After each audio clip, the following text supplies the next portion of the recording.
Hello all. Today we will be continuing our discussion on phrases.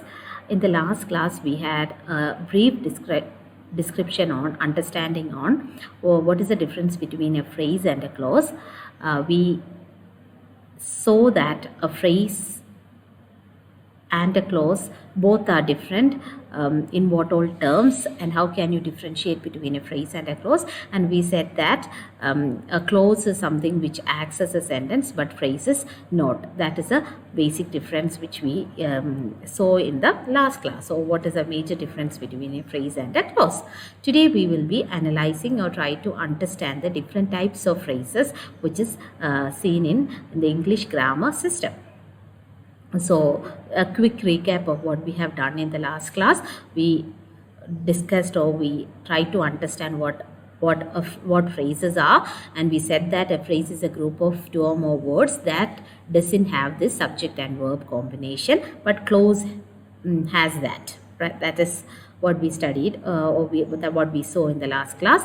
It can either have a noun or a verb.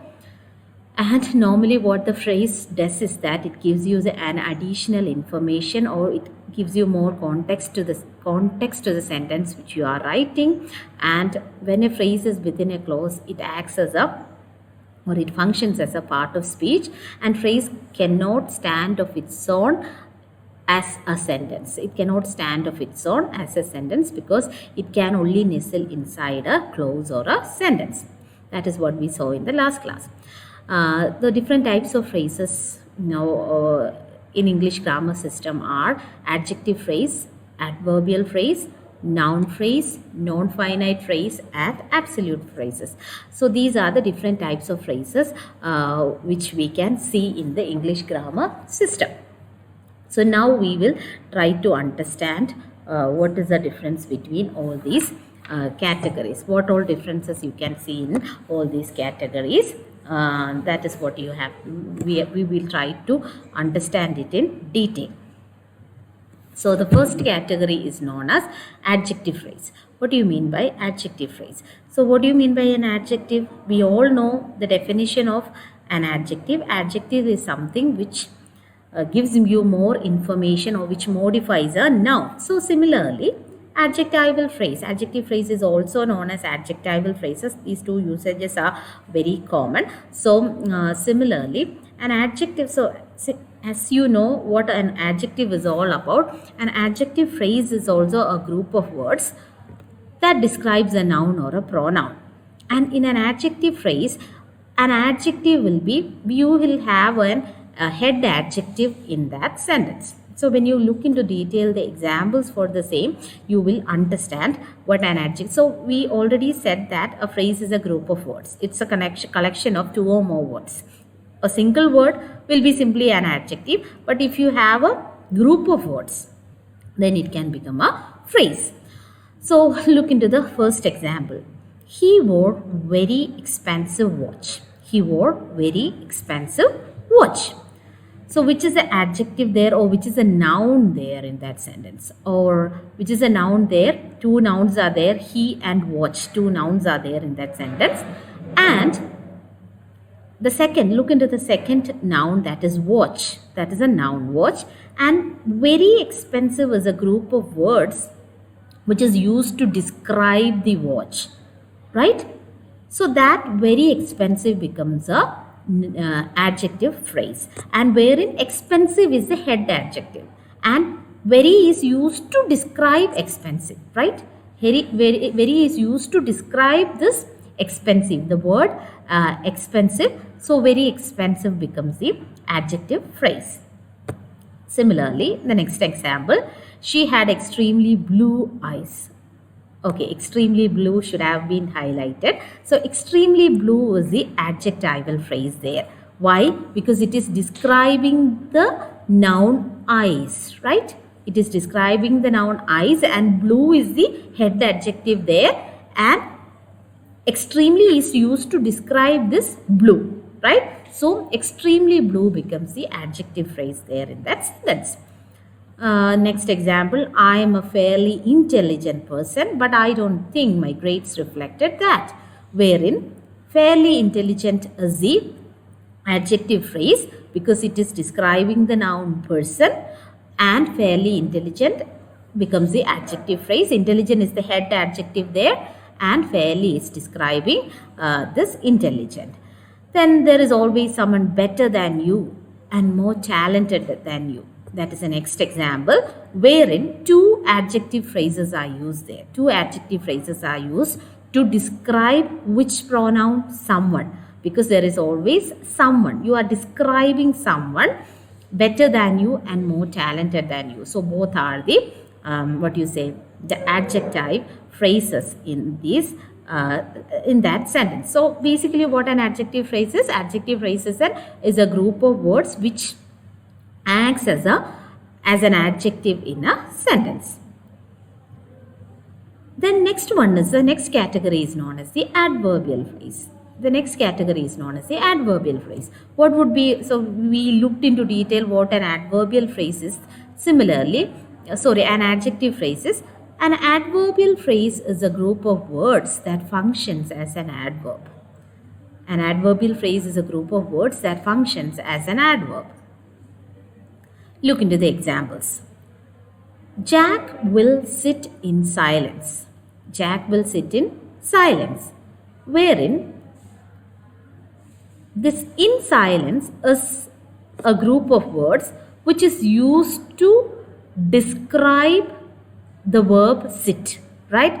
It's not describing any noun. It is not describing any noun. It is used to describe the noun. It is used to describe the noun. Sit, and in silence becomes the adverbial phrase because it is describing the verb sit. Jack will sit quietly. That's not a phrase. Quietly is not a phrase. It is a normal adverb. It is a normal adverb. So this example has been used to make you understand the difference between an adverb and an adverbial phrase. Then I will sit like a monk meditates. I will sit like a monk meditates. So it is an adverbial clause where that is an example for an adverbial clause, because what is the difference between a phrase and a clause? A clause will have a subject and the predicate. So if I say like a monk meditates, monk is a subject there and meditate is a verb. So that is a clause. So these examples are used to make you understand the difference between an adverb, an adverb phrase and an adverbial clause. The third example is an example for an adverbial clause because there it is a subordinate clause. Like a monk meditates, it is a subordinate clause because it is not complete in itself. But it has a noun and a verb, then it becomes an adverbial clause. Right? So what an adverbial phrase is? Adverbial phrase is a group of words that functions as an adverb.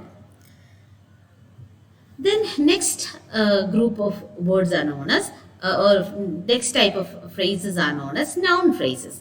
A noun phrase is a phrase which functions as a noun in a sentence. It functions as a noun in a sentence, and like any noun, a noun phrase can function either as a subject or an object, like any subject, and a complement. Complement is not something which you haven't seen so far. When you get a class on the noun clauses, the teacher concerned will give you a detailed description of what a complement is all about. You just think about the subject and object in this sentence. So a noun phrase is also a group of words which functions as a noun, because earlier when we started discussing the phrases, we said that when these phrases nestle inside a clause, it functions as a part of its function is as a part of speech. So a noun phrase is a group of words which functions as a noun. Example: singing in the bath relaxes me. Singing in the bath relaxes me. Wherein the noun phrase singing in the bath, because that is a noun, that is a subject in that sentence, right? That is a subject in that sentence.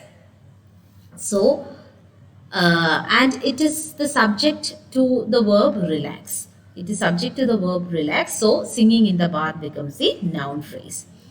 Then I know the back streets, where the noun phrase is a direct object. It is a direct object of the verb know, and the back streets become, because it is functioning as a noun in a sentence. It is functioning as a noun in a sentence. So it becomes a noun phrase. It becomes a noun phrase. So basically a group of words which functions as a noun in a sentence is known as a noun phrase, and it can either be a subject or an object, or it can also be an it can also be a complement. It can also be a complement. It can also be an appositive as well. It can also be an appositive as well. Appositive and complements will be taught you in detail by the teacher concerned, who will be talking about, or who will be taking classes on noun clauses. Then next one is non-finite phrases. So when we had a discussion on the verbs, different types of verbs, we talked about what a non-finite verb is all about. So if you don't remember it, just go and have a quick recap on the classes on verb 1 and 2. I think in verb 2, what you said as presentation or that video, you had a detailed discussion on what non-finite verbs are. Non-finite verbs are, and non-finite verbs are similar to this.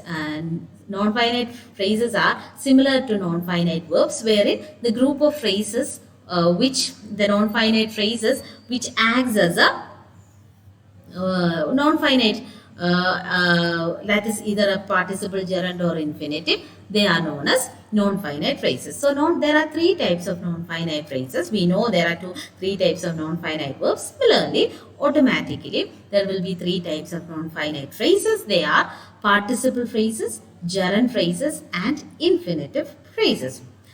So what is a participle phrase? A participle phrase is an adjective phrase headed by a participle. So participle phrases, when we talked about participle, we said that participles are always function as an adjective, right? Right? That is what, so definitely you have to listen to the class on participle. So a participle phrase is always an adjective phrase, and it will be headed by a participle, that's all. So it will be an adjective. It will be an adjective, and an adjective phrase which is headed by a participle are known as participle phrase. Look into the example. Peering over the top of his glasses, her tutor shook his head. So look in the first group of words, peering over the top of his glasses, her tutor shook his head. So the first phrase is used to describe her tutor. The phrase is describing the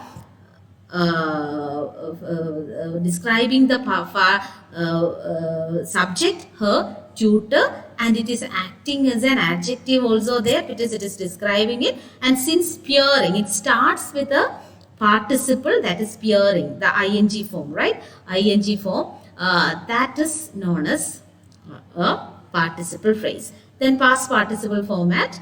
Cracked from top to bottom, the mirror was now ruined. So that cracked, it begins with a past participle, cracked, right? And it is describing the mirror. The phrase is describing the mirror, and it is functioning as an adjective as well. So that is known as a participle phrase. Then next one is look at the panther climbing the tree, and it is describing what? The panther. Climbing the tree is a participle phrase there, and panther becomes the, so automatically there will be someone who will be doubting that why this climbing is a verb there and tree a noun is there, so why can't it be a clause? Some of you might have a confusion regarding that. Those who are very familiar with the subject and predicate thing, you might doubt climbing the tree, why it is not a clause. It is not a clause because here climbing is not a verb there, it is a participle there. So participle never functions as a verb in a sentence. It is not the proper verb in a sentence. So that is why climbing the tree becomes a participle phrase, and it has this ing format. Ing format or present participle climbing is used there, and climbing the tree becomes a participle phrase. Then next one is gerund phrase. Gerund phrase is similar to the participle phrase because a gerund phrase is a phrase that consists of a gerund. So what is a gerund? Remember the class on non-finite verbs, wherein gerund is a ing form of a verb which functions as a noun, or it will be a subject or an object in a sentence. So such ing, the participle and gerunds are different. Gerund will be the main subject or the noun in that sentence, and participle will be the adjective in a sentence, right? Hope you remember the class on that. So here a gerund will always be the subject in that sentence with the help of other modifiers. So look into the example. Removing the dressing quickly is the best way. Removing the dressing quickly is the best way. So which is the gerund there? Removing. Why it is not a participle? Because removing is the main subject, or removing in the, it's not helping some other noun. It is not helping some other noun, but it is the subject in that sentence. Removing the dressing is the best way, wherein it is having a direct object. What is? Because in a gerund phrase, the gerund should have a direct object, and removing what? The dressing, and you have a modifier there. You have a modifier quickly there. So in a gerund phrase, it is always a combination of a gerund, an object, and a modifier. That will be the combination of a gerund phrase. So it is removing is the gerund, no doubt about it. The dressing is a direct object, and quickly is the modifier there. Look at the second example. I like singing songs in the shower. I like singing is the gerund there. It is functioning as the noun there, and direct object singing what? It is a song there, and modifier is the in the shower is the modifier there. So such phrases are known as gerund phrases. Then infinitive phrases. An infinitive phrase, you know what an infinitive is all about. So an infinitive phrase is the infinitive form of a verb plus any complements and modifiers. The complement of an infinitive verb will be its direct object, and the modifier will be an adverb. Here the modifier will always be an adverb in an infinitive phrase. When you look into the example, you will understand it. He likes to knead the dough slowly. To knead is a infinitive form there, no doubt about it. So to knead is the infinitive, and it is describing what is a complement to the direct object. The dough is the direct object there. That is why it is known as a complement to the direct object, and modifier, which is the adverb, that is slowly. Then he helped to build the roof. Let me show you the best way to fit a door quickly. So it's very easy. Like, you need not have to worry about the complements and the modifier thing. But the thing is that if you see this to fit or the to plus verb combination, you know that it is a to infinitive, then that will be an infinitive form, and definitely to infinitive will be followed. If it is a phrase, it will be followed by a complement and a modifier, and normally the modifier will be the adverb in infinitive phrases. Then this is the last category of phrase known as absolute phrase. What is an absolute phrase? An absolute phrase modify the sentences. Normally they are kept by a comma, and they are not at all essential in a sentence, but they provide you an additional information. So absolute phrases are a group of words which are separated by a comma, and even without the help of that, or even without the existence of that group of words, the sentence will survive. So they are an additional information which you add in a sentence. Look at the example. We finished our very first yoga class, our souls replenished. So we finished our very first yoga class is enough, but you are very happy about it. You are rejuvenated as a result of it is an additional information, right? Even without that, that sentence is completely meaningful, right? It's actually adding an additional information to that, and such phrases are known as absolute phrases. Look into the next example. Alexis walked down the path to the chapel completely unaware he was there. So he walked down the chapel is enough. The next part is basically giving you an additional information. So that is an absolute phrase. Then Lacey boarded the train, that is enough. Her past behind her means you're giving, okay, she had left her everything behind her and she had boarded the train. She's starting a new chapter in her life. Then taken by her magic, Anton fell in love. So Anton fell in love is enough, but you are giving more information about her and you are saying that what he fell in love because of her charm or something. You are giving you an additional information. Such phrases are known as absolute phrases. Basically, this is all about phrases. This is all about phrases, and these are the different types of phrases. And there is another category known as adverbial phrase or different types of adverbial phrase, which we will do in some other class. Hope you enjoy the class. Thank you.